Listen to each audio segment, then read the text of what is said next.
அன்பானவர்களே, அன்பு வணக்கங்கள். ஒரு அன்பர் ஒரு கேள்வி கேட்டிருக்கிறார். குருஜி, சிறு வயதிலேயே மரணம் வந்து அழைத்து சென்று விடுகிறதே, அந்த பிள்ளைகள் என்ன பாவம் செய்தார்கள், விளக்கி கூற முடியுமா என்று கேட்கிறார். சிறு வயது மரணம் என்பது நாம் என்ன பேசுகிறோம் என்றால், வாழ வேண்டிய வயதிலேயே வாழாமல் அந்த குழந்தை இறந்து விட்டதே. கடவுளுக்கு இரக்கம் இல்லையா, அன்பு இல்லையா, தயவு இல்லையா என்று இறைவன் மீது நாம் பழியை போடுகிறோம். அந்த குழந்தை எங்களோடு வாழ்வதற்கு கொடுத்து வைக்கவில்லையா, எங்களோடு வாழ்வதற்குள்ளேயே அந்த குழந்தையை அழைத்து சென்று விட்டதே யமன் என்று யமன் மீது பழியை போடுகிறோம். ஆனால் அதில் இருக்கின்ற உள்ளார்ந்த அர்த்தங்கள் புரிவதில்லை. நமக்கு அது புரியாததினால்தான் நாம் இறைவன் மீது பழியை போடுகிறோம், யமன் மீது பழியை போடுகிறோம், காலத்தின் மீது பழியை போடுகிறோம். ஒரு குழந்தை 3 வயது, 5 வயது, 7 வயது, 9, 10 வயதிற்குள் அந்த குழந்தை, ஏன் பிறந்த 3 மாதத்தில் இருக்கின்ற குழந்தைகள் இருக்கிறது.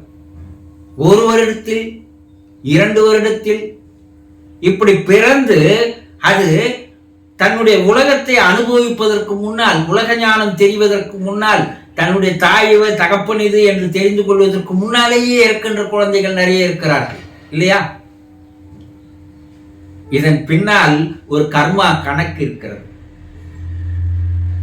ஒவ்வொரு மனிதனும் பிறப்பதும் இறப்பதும் அவன் எடுத்துக்கொண்ட சேர்த்து கொண்ட கர்மா என்று சொல்லக்கூடிய வாசனைகள், சமஸ்காரங்கள், பதிவுகள், இதுதான் கர்ம விதி என்று சொல்கிறார்கள். இந்த கர்ம விதியை கடவுள் தருவதில்லை. மனிதர்களாகிய நாம் தான் அந்த கர்ம விதியை ஏற்படுத்துகிறோம், சேர்த்துக் கொள்கிறோம், எண்ணிக்கையை அதிகமாக்கிக் கொள்கிறோம்.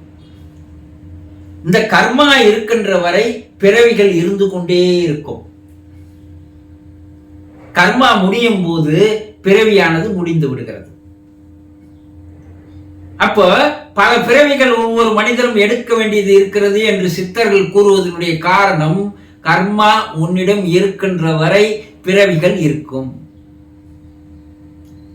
அப்போ 3 வயது, 6 வயது, 9 வயதுக்குள்ள அந்த குழந்தைகள் இறந்து போகிறது என்றால், அந்த கர்மா என்று சொல்லக்கூடிய கணக்கின்படி அது இந்த பிறப்பில் இவ்வளவு ஆண்டுகள் தான் வாழ வேண்டும் என்று அந்த பிறப்பை அது நிறைவு செய்கிறது. அடுத்த ஒரு பிறப்பை நோக்கி, உயர்ந்தது ஒரு நிலையை நோக்கி அது போகிறது. இந்த ப்ரமோஷன், அதற்கு ப்ரமோஷன் கிடைக்கிறது. அதனால அது அடுத்த பிறப்புக்கு ஓடுகிறது. அது கூடிய விரைவில் பிறப்பில்லா நிலையை அடைவதற்குண்டான கடைசி கட்டத்திற்கு வந்து அந்த குழந்தை நின்று விட்டது. அது மோட்சத்திற்கு, விடுதலைக்கு, வீடு பேருக்கு, சிவகதிக்கு, சிவநிலைக்கு அது செல்கிறது. இறை நிலையை அது அடைகிறது. பிறவி இல்லா ஒரு பெரு வாழ்வை அது அடைந்து முடிந்து விடுகிறது என்பதுதான் அர்த்தம். அது பாவம் அல்ல. அது இறைவன் இரக்கத்தோடு செய்வது, இரக்கம் இல்லாமல் நடந்து கொள்வது அல்ல. நம்ம 60 வயது 80 வயது வாழ்கிறோம் என்றால் அது கர்ம விதிப்படி ஒவ்வொரு ஆண்டும் வயது ஏற ஏற அவன் கர்மாவினுடைய கணக்கு அதிகரித்துக் கொண்டே இருக்கிறது தவிர குறைவதில்லை. 100 வயசு வரைக்கும் நீ வாழணும்பா அப்படின்னு சொல்றோம். 100 வயசு வரைக்கும் அவன் பாவத்தை சேர்த்துக்கிறான், கர்மாவை அதிகமாக்கிறான். அடுத்த ஒரு பிறப்பு அவன் தாழ்ந்த நிலைக்கு செல்கிறான். அதற்காகவா நாம் 100 வயது வாழ வேண்டும் என்று வாழ்த்துகிறோம்? ஒரு குறுகிய காலத்திற்குள் இருக்கின்ற குழந்தைகள் தெய்வ நிலையை அடைகிறது என்று சொல்கிறார்கள். தெய்வத்தோடு அது சேர்கிறது என்று சொல்கிறார்கள். இறைவன் அன்புக்கு பாத்திரமாக இருப்பதால் இறைவன் அவர்களை தன் அருகில் வைத்துக் கொள்வதற்காக அந்த குழந்தைகளை அழைத்துக் கொள்கிறான் என்று சொல்கிறார்கள். இப்ப இறைவனுடைய அருளும் ஆசியும் அந்த குழந்தைகளுக்கு கிடைக்கிறதே தவிர அது பாவம் அல்ல, அது ஒரு தவறான செயலும் அல்ல. இறைவன் கருணை காட்டுபவன் ஆவான்.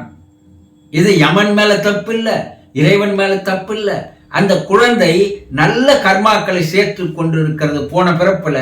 அதனால இந்த பிறப்பு நீண்ட நெடுநாள் வாழ்ந்து இந்த பூமியில் பல்வேறு துன்பங்களுக்கு ஆள்படாமல் கஷ்டப்படாமல் அது மிக எளிதாக அது அடுத்த பிறப்பை நோக்கி இறைவனிடம் சென்று விடுகிறது.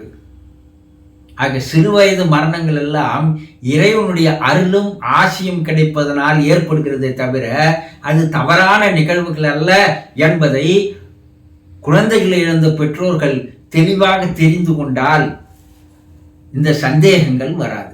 புரிந்து கொண்டீர்களா? சந்தோஷம்.